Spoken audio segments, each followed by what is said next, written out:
বড় আশা ছিল যাব মদিনায় আরব সাগর পাড়ি দিব নেকো আমার তরি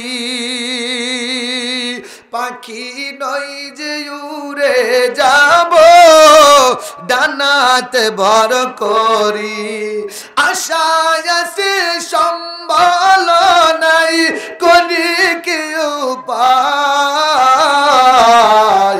মনে বড় আশা ছিল যাব মদিনায় মনে বড় আশা ছিল যাব মদিনায় কাফিলাতে কে যাও তুমি কে যাও বে তোরি আমায় যাও না ভাই সঙ্গে নিয়ে খানিকে বাকরি সঙ্গে যদি না লাও মরে গিয়া মদিনায় এই গরিবের সালাম দিও মদিনার বাদশাহ সালাম আমি করব গিয়ে নবীর রওজায়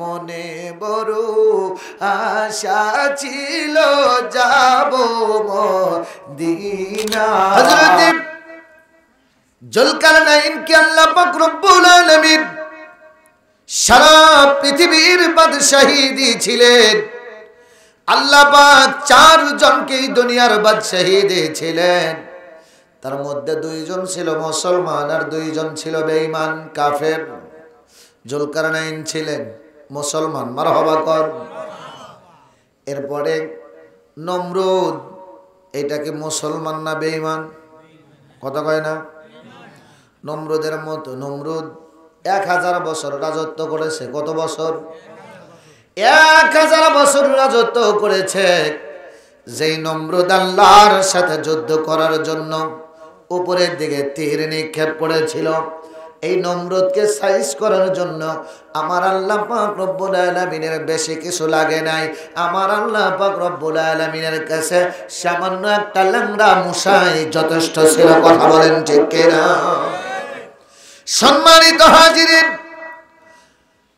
নমরুদ ছিল এই গোটা দুনিয়ার বাদশাহী যাকে দেওয়া হয়েছিল হযরত কি আবার কি হলো থাক ওই আমি ঠিক করে নেব নি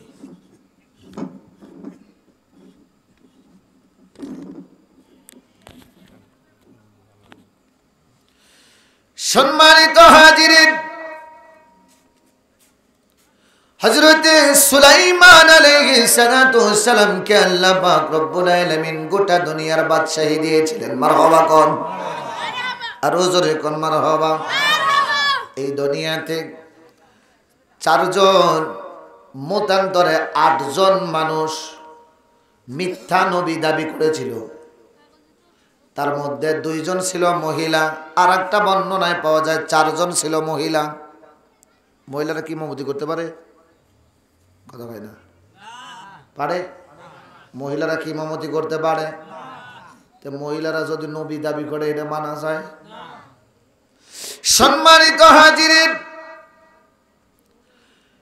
4 জন তার মধ্যে জুলকারনাইনকে আল্লাহ পাক রব্বুল আলামিন এত বড় রাজত্ব দিলেন জুলকারনাইন উজিরকে নিয়ে মন্ত্রীকে নিয়ে খিজির আলাইহিস সালাতু ওয়াস সালামকে নিয়ে কথা বললেন খিজির চলো যাই আমরা আবে হায়াতের পানি পান করব কারণ আবে হায়াতের পানি পান করতে পারলে ওই ব্যক্তি দীর্ঘ হায়াত পেয়ে যাবে কিয়ামত পর্যন্ত হায়াত পেয়ে যাবে মারহাবা কোন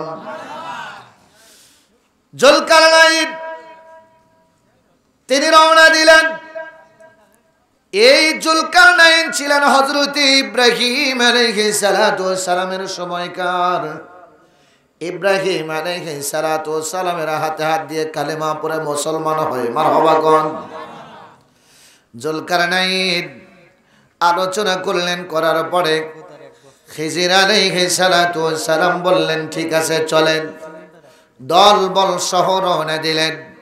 যাইতে যাইতে যাইতে যাইতে দীর্ঘ পথ অতিক্রম করার পরে খিজির আলাইহিস সালাতু ওয়াস সালাম তিনি আগে চলে গেলেন। জুলকারনাইন তার দলের লোকদেরকে নিয়ে তিনি পিছ পড়ে গেলেন। খিজির আগে চলে গেলেন।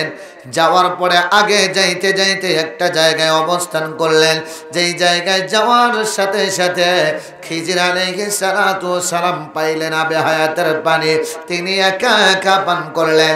জুলকারনাইন আর পান করতে পারলেন না, যার কারণে আমার আল্লাহ পাক রব্বুল আলামিন জুলকারনাইনকে কিয়ামত পর্যন্ত হায়াত দিলেন না, হায়াত দিলেন কিয়ামত পর্যন্ত হযরতে খিজির আলাইহিস সালামকে। জোরে কোন মারহাবা। আমার নবী রাহমাতাল লিল আলামিনের কাছে আজরাইল এসেছিল। আজরাইল বলে হুজুর আল্লাহ পাক রব্বুল আলামিন তিনি আদেশ করেছেন, আমাকে সাবধান করে দিয়েছেন, ও আজরাইল বন্ধুর সাথে যেন বেয়াদবি না হয়। আমার বন্ধুর সাথে আগে কথা বলবা আদবের সাথে। বন্ধুর সাথে কথা বলার পরে বন্ধু যদি চায় বন্ধুর ইচ্ছা অনুযায়ী বন্ধুর জান কবজ করবা। তবে বন্ধু যদি চায় দুনিয়াতে থাকতে তাহলে থাকবে, যতদিন চায় ততদিন থাকবে। জিবরাইল বলে হুজুর আপনার যতদিন ইচ্ছা ততদিন থাকবে। নবী আমার বলে যতদিন ইচ্ছা ততদিন থাকবো। তার মানে যেদিন আবার মন চাইবে সেদিন তো যেতেই হবে। আমার নবী রাহমাতাল লিল আলামিন বলে যেতে যখন হবে তখন আর দেরি নয়, এখনই যাইতে চাই। ইন্নাকা মাইয়িতু ওয়া ইন্নাহুম মাইয়িতুন।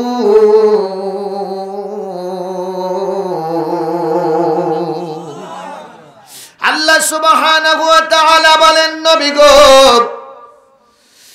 तमाम পৃথিবীর মানুষেরা ইন্তেকাল করবে, আপনি নবীও ইন্তেকাল করবেন। তবে মানুষদের মধ্যে আপনার ইন্তেকাল আর দুনিয়ার সমস্ত মানুষের ইন্তেকালের মধ্যে পার্থক্য আছে না নাই? আরো জোরে কোন আছে না নাই? নবীর কাছে জিবরাইল আসে, আজরাইল এসে কয় অনুমতি চাই। আমাদের কাছে বুঝে অনুমতি নিবে? কথা কয় না। আল্লাহর নবী সাল্লাল্লাহু আলাইহি সাল্লাতু ওয়াস সালাম মিরাজে যাওয়ার পরে সেই বড়ই গাছ তলায় যায়া আমার নবী রাহমাতাল লিল আলামিন বড়ই গাছকে দেখে বড়ই গাছের ইতিহাস সম্পর্কে আলোচনা করতে গিয়ে নবী আমার বলে, ও আমার সাহাবীরা শোনো, ওই বড়ই গাছের পাতা যখন পড়ে যায়, এই বড়ই গাছের পাতা পড়ে আমার উম্মতের এক একটা উম্মতের নাম করে বড়ই গাছের পাতার সাথে লেখা আছে, তার পুরো ঠিকানা পুরো অ্যাড্রেসটা লেখা আছে। কিন্তু আজরাইল আলাইহিস সালাতু ওয়াস সালাম তিনি দেখেন যেদিন ওই বড়ই গাছের একটা পাতা পড়ে গেল, ওই পাতায় লেখা আছে অমুক গ্রামের অমুক অমুক, তার নাম অমুক, বাপের নাম অমুক, মায়ের নাম অমুক, দাদার নাম অমুক, নানার নাম অমুক, সমস্ত অ্যাড্রেস দেওয়া আছে। এই অ্যাড্রেস দেখা অ্যাড্রেস মোতাবেক হযরতে আজরাইল আলাইহিস সালাতু ওয়াস সালাম পাতাটা হাতে নেন। নেওয়ার পরে দেখার পরে অ্যাড্রেস মোতাবেক 40 দিন আগে থেকে যাওয়া শুরু করে তার কাছে। আল্লাহর নবী রাহমাতাল লিল আলামিন দয়ার সাগর নবী আমার বলে, উম্মতিরা রে, ও আমার আদরের উম্মতেরা, 40 দিন আগে এই পাতাটা ঝরে পড়ে। আর এই 40 দিন আগে থেকে আজরাইল আসে আমার ওই উম্মতের কাছে। আজরাইল বলে, হুজুর একবার না, আমি প্রতিদিন 2 বার আপনার উম্মতের কাছে সিঙ্গেল দেওয়ার জন্য চলে যাই। সকালে যাই, বিকালে যাই, আপনার উম্মতের কাছে বিভিন্ন রকম ভাবে আমি সিঙ্গেল দেই। কিন্তু অনেকেই বুঝতে পারে, অনেকে বুঝতে পারে না। যারা ইমানদার তারা বুঝতে পারে, যারা বেঈমান তারা বুঝতে পারে না। আমি যাইয়া তাদেরকে জানায় দেই, ও বান্দা, আল্লাহর বান্দা, তুমি রেডি হও, তোমার হায়াত কিন্তু আর মাত্র 40 দিন আছে। কতদিন? কথা কয় না কতদিন? 40 দিন আছে। নবীকে ডেকে বলে, নবী গো, আপনার উম্মতের জন্য আমি আসি 40 দিন, 40 80 বার আপনার উম্মতের কাছে আসি। আল্লাহর নবী রাহমাতাল লিল আলামিন ডেকে বলে, উম্মতেরা, আজরাইল আসে তোমাদের কাছে 2 বার প্রতিদিন। সকালে ঈশা দেখায়, আবার বিকালে আসে, এরপরে আর একদিন আসে। আসার পরে বলে, ও আল্লাহর বান্দা, তোমার হায়াত থেকে শেষ হয়ে গেল। যেই 40 দিন বাকি ছিল তার মধ্যে একটা দিন চলে গেল, আর মাত্র আছে 39 দিন। এরপরে আর একদিন আসে, বলে 38 দিন আছে। এরপরে বলে 37 দিন, 36 দিন, 35 দিন। এভাবে একা করতে করতে ঘুমাইয়া যায়।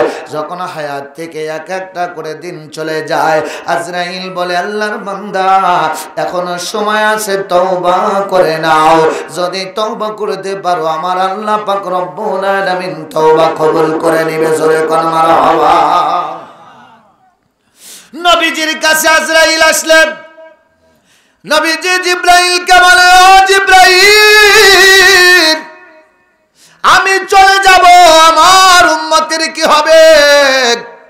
আমার উম্মতের গতি কি হবে? জিবরাইল বলে, হুজুর, আল্লাহ পাক জানিয়েছেন আপনার উম্মতের 1 বছর আগে, অর্থাৎ আপনার উম্মতের ইন্তেকালের 1 বছর আগে যদি তওবা করে, আল্লাহ পাক ওয়াদা করেছে আপনার উম্মতের তওবা কবুল করে নিবে। মারহাবা কোন, আরো জোরে কোন মারহাবা। তো হাজিরিন, গভীর মনোযোগ। আল্লাহর নবী রাহমাতাল লিল আলামিন, দয়ার সাগর নবী আবার ডেকে বলে, জিবরাইল, আমার উম্মতের ইন্তেকালের 1 বছর আগে তওবা কবুল করবে। এত সময়, কারণ আমরা তো এমন মানুষ, 10 মিনিট আগে তওবা করে 10 মিনিট পরে অন্যায় করি। কথা কোন ঠিক কিনা? বসে আছি, এখানে থেকে তওবা করতেছি, আবার এখানে বসেই মিথ্যা কথা। কথা কোন ঠিক কিনা? নবী আমার বলে, জিবরাইল, আমার উম্মত 1 বছর আগে তওবা করবে, আল্লাহ কবুল করবে। এই 1 বছরের মধ্যে কত অপরাধ করবে? ও জিবরাইল, এতদিন। হযরতে জিবরাইল নবীজির কাছে গিয়ে বলে, নবী গো, ইয়া রাসূলুল্লাহ, ইয়া হাবিবাল্লাহ, আমার নবী গো, নবীজি আপত্তি জানিয়েছে 1 বছর, এত লম্বা সময়। আল্লাহ পাক ডেকে বলে, জিবরাইল, বন্ধুকে বলো, বন্ধুর খাতিরে আমি আল্লাহ পাক রব্বুল আলামিন বন্ধুর উম্মতের জন্য 1 বছরের কাছে 1 মাস মাইনাস করে দিয়ে 11 মাস করে দিলাম। 11 মাস আগে তওবা করলে কবুল করে নিব। নবী বলেন, জিবরাইল, এটাও তো কম না। জিবরাইলকে আল্লাহ পাক আবার ডাক দেয়া বলে, ও জিবরাইল, আরো 1 মাস মাইনাস করে দিলাম। থাকে কয় মাস? হ্যাঁ, 10 মাস থাকে। কি গো, এলাকার মানুষ মনে হিসাবও জানে না। 10 মাস থাকে। নবীজি বলে, 10 মাস তাও তো কম না। এইভাবে 1 মাস করে মাইনাস করতে করতে করতে করতে করতে করতে চলে আসে 1 মাস।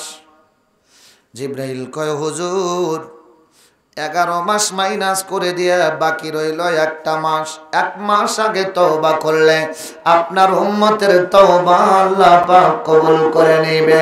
আমার নবী বলে, 1 মাস তাও তো লম্বা সময়, একদিন যায় না। তুমি 1 মাসের কথা বলো, আমি নবী কেমনে মেনে নিব? নবীজি বলতে দেরি, আল্লাহ পাক ডাক দিয়া বলে, রে জিবরাইল, 1 মাস নয়, 11 মাস নয়, 12 মাস নয়, 1 বছর নয়। ও জিবরাইল, বন্ধুকে বলো, বন্ধুর উম্মতেরা ইন্তেকালের 1 দিন আগে তওবা করলে আমি আল্লাহ তওবা কবুল করে নিব। নবী আমার বলে, জিবরাইল, আমার উম্মতের 1 দিন ইন্তেকালের 1 দিন আগে তওবা কবুল করলে, তওবা কবুল করার পরে 1 দিনের মধ্যে সময়টা বাসে 24 ঘন্টা। ঠিক কিনা? 24 ঘন্টা সময় থাকে। এই 24 ঘন্টার ভিতরে যদি আবার অপরাধ করে, আমার আল্লাহ ডাক দিয়া কয়, রে জিবরাইল বন্ধুকে বলো আমার বন্ধু উম্মতের এতই পাগল, বন্ধু উম্মত ছাড়া কিছু বোঝে না, আমার নবী উম্মত ছাড়া বোঝে না, উম্মতের দরদি নবী, রহমাতাল লিল আলামিন নবী, নবী উম্মতের জন্য এত পেরেশান যখন, আমি তো বন্ধুরে ভালোবাসি, বন্ধু চাইলে আমি দিব না এমনটা তো হতে পারে না, বন্ধু চাইতে দেরি, আমি আল্লাহ দিতে দেরি করব না। জোরে কোন মারহাবা। সোনার ভাইরা আমার, বাপজিরা আমার, আমার দয়াল নবী, মায়ার নবী রহমাতাল লিল আলামিন কে জিবরাইল ডাক দিয়া বলে, নবী গো, ইয়া রাসূলুল্লাহ, ইয়া হাবিবাল্লাহ, গো মায়ার নবীজি, আল্লাহ পাক রব্বুল আলামিন ওয়াদা করেছে আপনার উম্মতেরা ইন্তেকাল করবে, ইন্তেকালের আগ মুহূর্তে যদি তওবা করে, তওবা করতে দেরি, আপনার উম্মতের তওবা আল্লাহ পাক রব্বুল আলামিন কবুল করে নিবে। জোরে কোন মারহাবা। আমার নবীজির সাহাবাদের মধ্যে চিন্তিত হয়ে গেলেন সাহাবারা। এখন আমাদের মনের মধ্যেও প্রশ্ন জাগতে পারে, ইন্তেকালের আগ মুহূর্তে তওবা কবুল হলো, এই মুহূর্তে আজরাইল আসলো, জীবনে তো ভালো কোনো কাজ করার সুযোগ পাই নাই, যা করেছি অপরাধ আর অন্যায়, আল্লাহর দরবারে আসামি, ঠিক কিনা? আমরা সবাই আল্লাহর দরবারে আসামি না? আল্লাহর দরবারে আমরা সবাই আসামি। আমরা চিন্তা করতে পারি, মাথায় প্রশ্ন আসতে পারে, অপরাধ তো করেছে, ভালো কাজ তো করার সুযোগ হয় নাই, এখন ইন্তেকাল করলাম, তওবা করলাম, গুনাহ মাফ করে দিল, কিন্তু নেকি তো নাই, কি হবে আমার উপায়? আল্লাহ পাক রব্বুল আলামিন দয়াল নবীজিকে ডাক দেয়া বলে, নবী গো, আপনার উম্মতকে জানায় দেন, ইল্লা মান তাবা ওয়া আমানা ওয়া আমিলা আমালান সালিহান ফাউলাইকা ইউবাদদিলুল্লাহু সাইয়্যাতিহিম হাসানাত।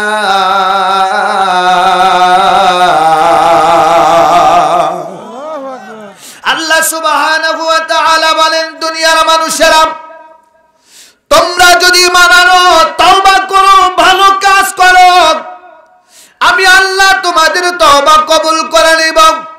তওবা কবুল করার পরে টেনশন করবা, আমার তো নেকি নাই, সারা জীবন তো অন্যায় করেছি, টেনশন করতে হবে না রে বান্দা, আমি আল্লাহ পাক রব্বুল আলামিন তোমাদের জন্য ঘোষণা করে দিলাম, ফাউলাইকা ইউবাদদিলুল্লাহু সাইয়্যাতিহিম হাসানাত। ও বান্দা, যেই মুহূর্তে তওবা করেছি, তোমার গুনাহ মাফ করে দিয়েছি, ওই মুহূর্তে তোমার গুনাহগুলোকে আমি আল্লাহ নেকি দ্বারা পরিবর্তন করে দিয়েছি। মারহাবা কোন, আরো জোরে, আরো জোরে। সম্মানিত হাজিরিন, সেই নবী রাহমাতাল লিল আলামিন, দয়ার সাগর নবী আমার মিরাজে গেলেন। মিরাজে যাওয়ার পরে আল্লাহ পাক রব্বুল আলামিন নবীজির কাছে 50 ওয়াক্ত নামাজ দিয়ে দিয়েছিলেন। কয় ওয়াক্ত? কথা কয় না, কয় ওয়াক্ত? নবীজির কাছে 50 ওয়াক্ত নামাজ দিলেন। 50 ওয়াক্ত নামাজ নিয়ে আসতে লাগলেন, মাঝপথ থেকে ঘুরে গেলেন। নবী আমার মুসা আলাইহিস সালাতু ওয়াস সালামের কাছ থেকে চলে গেলেন আল্লাহর দরবারে। একবার না, দুইবার না, 9 বার আমার আল্লাহর দরবারে গেলেন। যাওয়ার পরে 50 ওয়াক্ত নামাজের মধ্য থেকে মাইনাস করতে করতে করতে করতে কয় রাকাত নিয়ে আইছে? কথা কয় না। নবী আমার মক্কা থেকে আল্লাহ আল্লাহর নবী রাহমাতাল লিল আলামিন আল্লাহ পাক রব্বুল আলামিনের দরবারে গেলেন, মিরাজে গেলেন। মক্কা থেকে বোরাকে চড়ে বাইতুল মুকাদ্দাস হয়ে প্রথম আসমান, দ্বিতীয় আসমান, তৃতীয় আসমান, চতুর্থ আসমান, পঞ্চম আসমান, ষষ্ঠ আসমান, সপ্তম আসমান ভেদ করে আল্লাহ পাকের বাড়িতে গেলেন। আল্লাহ পাকের সাথে কথা বলার জন্য, দিদার করার জন্য, মিরাজে মিরাজ করার জন্য।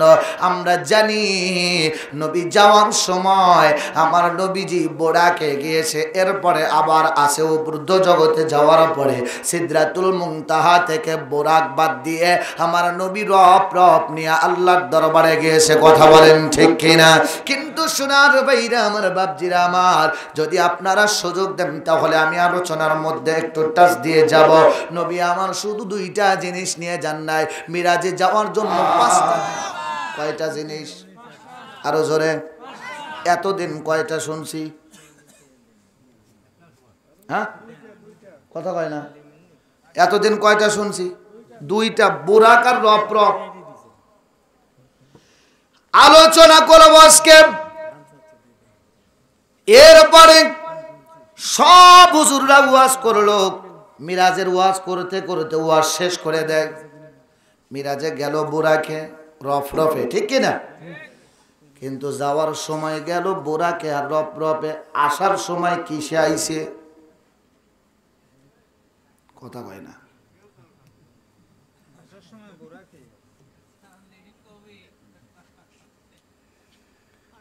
সম্মানিত হাজিরিন, নবী আমার মিরাজ থেকে আসার সময় কিসে আসলো?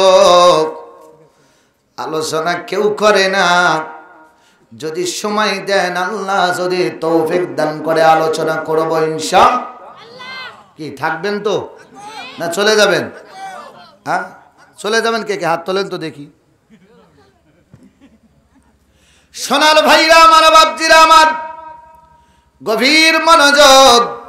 আমার নবী রাহমাতাল লিল আলামিন, দয়ার সাগর নবীজি উম্মতের জন্য সব সময় পেরেশান থাকতেন।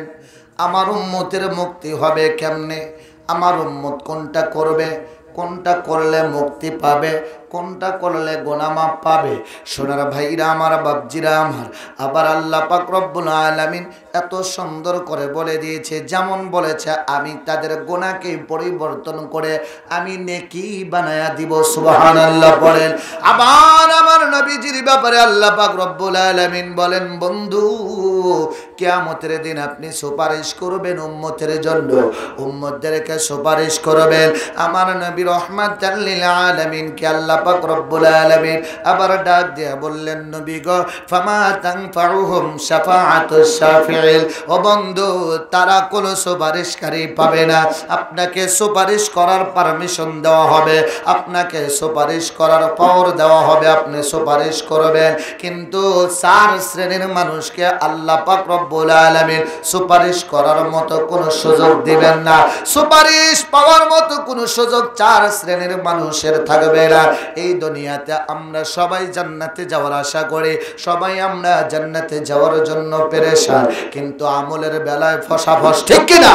সোনার ভাইরা আমার, বাপজিরা আমার, জান্নাতে যেতে চাই সবাই, কিন্তু আমল করতে চাই না। আল্লাহ পাক রব্বুল আলামিন বলেন, জান্নাতি যারা যাবি, জান্নাতীরা জাহান্নামবাসীদেরকে জিজ্ঞাসা করবে, মা সালাকাকুম ফি সাকার। আল্লাহ পাক রব্বুল আলামিন বলেন, জান্নাতীরা জাহান্নামবাসীদেরকে জিজ্ঞাসা করবে, ও জাহান্নামবাসীরা, বলো না তোমরা কি অপরাধের কারণে জাহান্নামে গেলে, কোন অপরাধের কারণে জাহান্নামে গেলে?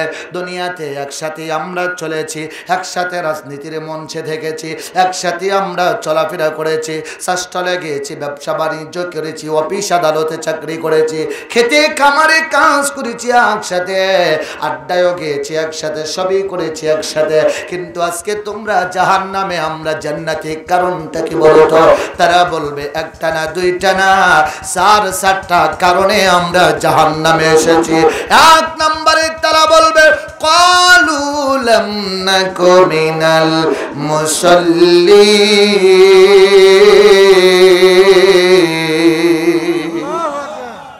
আল্লাহ সুবহানাহু ওয়া তাআলা বলেন, এক নম্বরে দুনিয়াতে তারা নামাজ আদায় করে নাই, নামাজ পড়ে নাই। নামাজ পড়ার দরকার আছে না নাই? কথা কন্যা দরকার আছে না নাই? বছর আসলে বছরে একবার করে জালসা দিবর শুনবো জান্নাতি নাকি? কথা কয় না।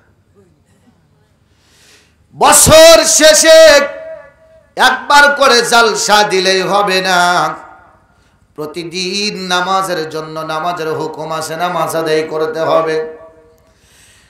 এক শ্রেণীর মানুষ বলবে আমরা নামাজ পড়তাম না, আর এক শ্রেণীর মানুষ বলবে আমরা ফাওয়াইলুল লিল মুসাল্লিন, আমরা নামাজ পড়তাম ঠিকই কিন্তু আমাদের নামাজ হইতো না।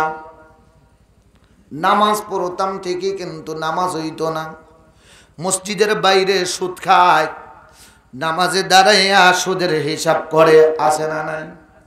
না, কথা কয় না, আছে না নাই?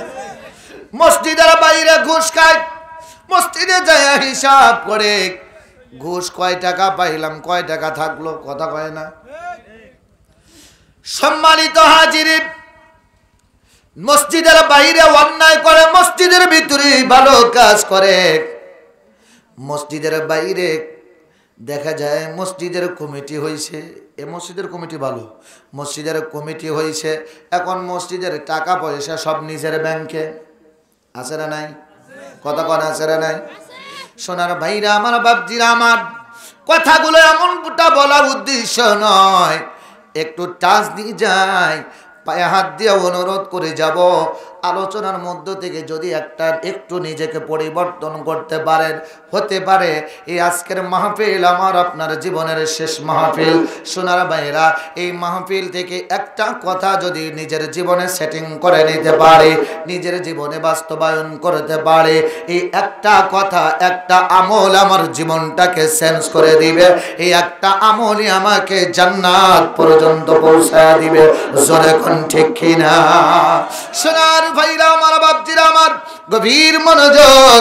আল্লাহর নবী রাহমাতাল লিল আলামিন বলে, উম্মতেরা রে, 5 ওয়াক্ত নামাজ পড়া মানুষের আমল নামায় গুনাহ থাকে না।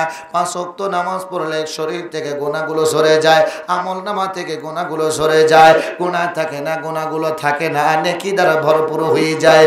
আমার নবী রাহমাতাল লিল আলামিন, দয়ার সাগর নবী, উম্মতির জন্য এত পেরেশান ছিলেন, এত পাগল ছিলেন, উম্মত ছাড়া কোনো কিছু বোঝে নাই। আমার নবীজিকে জিজ্ঞাসা করা হলো, নবী গো, আপনি এত নামাজ পড়েন কেন? কারণটা কি জানতে চাই। আপনার জন্য জান্নাত ওয়াজিব, জাহান্নাম হারাম। নবী আমার বলে, উম্মতেরা রে, ও আমার আদরের উম্মতেরা, আমি নামাজ পড়ি এই কারণে, আমি কষ্ট করি এই কারণে। আমার উম্মতেরা আমার কষ্টগুলো দেখবে, দেখার পরে আমার কষ্টের কথাগুলো তারা মনে করে, তারা নিজের জীবনটাকে পরিবর্তন করবে, গুনাহ থেকে তারা বেঁচে থাকবে, অন্যায় থেকে তারা বেঁচে থাকবে। কারণ আমি নবী তাদেরকে সুপারিশ করব, আমি নবী তাদের জামিনদার হয়ে যাব। কিয়ামতের ময়দানে আমি নবী তাদেরকে সুপারিশ করে জান্নাতে নিয়ে যাব। আমার নবীজি রাহমাতাল লিল আলামিন, দয়ার সাগর নবী আমার, দিনের দাওয়াত দিতে গিয়ে হযরত আবু বকর সিদ্দিক রাদিয়াল্লাহু তাআলা আনহুকে সঙ্গে করে নিয়ে মরুভূমির ময়দান দিয়ে হাঁটতেছে, পাহাড়ি অঞ্চলে চলে গেলেন। আমার নবীজি রাহমাতাল লিল আলামিন খুবই ক্লান্ত হয়ে গিয়েছিলেন, তৃষ্ণাকাতর, খোদার যন্ত্রণায় ছটফট করতেছে। নবী আমার পানির পিপাসায় ছটফট করতেছে, কলিজা কষ্ট লাগে। আমার নবী আবু বকরকে ডেকে বলে, আবু বকর, ও আবু বকর, এই মরুর প্রান্তরে কি পানি পাওয়া যাবে? আমি নবী বড় কষ্ট পাই রে, আমি নবীর তৃষ্ণা কাতর হয়ে গেছে, পানির পিপাসা লেগে গেছে। আরে রাহমাতাল লিল আলামিন যাকে আল্লাহ পাক রব্বুল আলামিন ঘোষণা দিয়েছে, কুল কায়নাতের নবী যাকে ঘোষণা দিয়েছে, সমস্ত সৃষ্টিকুল যাকে নবী বলে মেনে নিয়েছে, যেই নবীকে স্বয়ং আল্লাহ পাক নবী বলে মেনে নিয়েছে, ওই নবী রাহমাতাল লিল আলামিনকে খুশি করায় আল্লাহ পাক রব্বুল আলামিন ব্যস্ত হয়ে পড়েন। ওই আল্লাহ পাক রব্বুল আলামিনের কাছে একটাবার আমার নবী চাইলে আল্লাহ পাক রব্বুল আলামিন জান্নাত থেকে খাবার পাঠিয়ে দিবেন। কথা বলেন ঠিক কিনা? এক মুহূর্ত সময় লাগবে না। হযরত ঈসা আলাইহিস সালাতু ওয়াস সালাম আল্লাহর কাছে চায়, আল্লাহ দিয়া যায় জান্নাত থেকে খাবার। মারহাবা কর। মুসা আল্লাহর কাছে চায় খাবার, আল্লাহ পাক আসমান থেকে জান্নাত থেকে খাদ্য পাঠিয়ে দেয়। আর মুসার নবী যিনি আমার নবী তিনি, ঈসার নবী যিনি আমার নবী তিনি, কথা বলেন ঠিক কিনা? ওই নবী যদি চায় আমার আল্লাহ কি দিবেন না? কথা কয় না? নবী চাইলে আল্লাহ দিবেন। আল্লাহ পাক রব্বুল আলামিনের কাছে নবী আমার চাইলো না, আল্লাহ পাক রব্বুল আলামিনের কাছে নবী আমার চাইলো না। নবী আবু বকরকে বলে এখানে কি পানির ব্যবস্থা আছে, পানি পাওয়া যাবে? আবু বকর বলে হুজুর এখানে পানি পাবো কেমনে, পানির তো কোনো ব্যবস্থা নাই, এখানে মরুর প্রান্তরে কে পানি নিয়ে আসবে? নবী আমার বলে দেখো তো কেউ আছে কিনা। আবু বকর এদিক ওদিক তাকিয়ে তোকে করে ডেক দিয়া বলে নবী গো, ইয়া রাসূলুল্লাহ, ইয়া হাবিবাল্লাহ, ওগো মায়ের নবীজি, ওগো রহমাতাল লিল আলামিন, দয়ার সাগর নবীজি, একজন রাখালকে দেখা যায় অনেকগুলো ছাগল নিয়ে আসতেছে। আল্লাহর নবী বলে রাখালটারে ডাকো। এই ডাকো অথবা রাখালটার কাছে চলো যাই। রাখালটার কাছে আমার নবী সহ আবু বকর চলে গেলেন। রাখালের কাছে যাইয়া ডাক দেয়, রাখাল রে, ও রাখাল, হে বাবা তোমার এতগুলো ছাগল আছে, এত সুন্দর তোমারে দেখা যায়, তোমার কাছে কি একটু পানি হবে? যদি একটু পানি হয় আমি নবী পানি পান করে একটু কলিজাটা শীতল করে নিতাম। রাখাল ডেকে বলে নবী গো, ইয়া রাসূলুল্লাহ, ইয়া হাবিবাল্লাহ, আমার নবীজি, ও নবীজি আমার কাছে কোনো পানি নাই, আমার কাছে পানি নাই, আমি পানি পাবো কোত্থেকে? অনেক দূর থেকে এসেছি। আল্লাহর নবী রহমাতাল লিল আলামিন ডেকে বলে, হে বাবা যুবক, তোমার কাছে পানি নাই, তবে তোমার এতগুলো ছাগল আছে, তুমি যদি চাও এই ছাগলগুলোর মধ্য থেকে একটু আমারে দুধ দিবা, তাহলে আমরা দুইজনে একটু দুধ পান করে আমাদের কলিজাটা ঠান্ডা করতাম। এই রাখাল ডাক দিয়া বলে না না, কারণ এই ছাগলের মালিক তো আমি না, এই ছাগলের মালিক আছে আর একজন, আমি হলাম জামিনদার, আমার কাছে আমানত রাখা হয়েছে, আমি আপনাদেরকে দিতে পারবো না। আমার নবী বড় খুশি হয়ে যায়। আমার নবী রহমাতাল লিল আলামিন ডেকে বলে, বাবা রে তোমার নাম কি, তুমি কে, তোমার পরিচয় কি? রাখালটা ডাক দিয়া বলে, আমি হলাম আব্দুল্লাহ ইবনে মাসউদ রাদিয়াল্লাহু তাআলা আনহু। আব্দুল্লাহ ইবনে মাসউদ, আমার বাবার নাম মাসউদ, আমার নাম আব্দুল্লাহ। আব্দুল্লাহ আব্দুল্লাহ এত সুন্দর নাম। আমার নবী বড় খুশি হয়ে যায়। আমার নবী খুশি মনে ডাক দিয়ে ৭৩ কাতার হবে উম্মতের মধ্যে। এখন বর্তমান বাংলাদেশের দিকে যদি তাকানো যায়, ৭৩ কাতার কেন, কত দল দল আর দল, কথা কোন ঠিক কিনা? হ্যাঁ, অন্য দলের কথা কই নেই, আমলিগ বিএমপির কথা কই নেই, ইসলামী দল, কথা কয় না, আরো জোরে কন। ইসলামী দলে এত হয়েছে, আর মানুষ কোন দিক যাবে? আমি যে দলে আছি এই দল হক, বাকি দল বাতিল। আবার হে আবার কইতেছে আমি আমি হক, এরা বাতিল, কথা কয় না, আরো জোরে কন। হ্যাঁ, সাধারণ মুসলমান বিপাকে, সাধারণ মুসলমান বিপাকে, কি আশ্চর্য কথা। মসজিদের ভিতরে লাগাইছে মারামারি, নামাজি নামাজি, কথা কয় না, তুই বাতিল আমি ঠিক, তুই মুনাফিক আমি হক, কথা কয় না।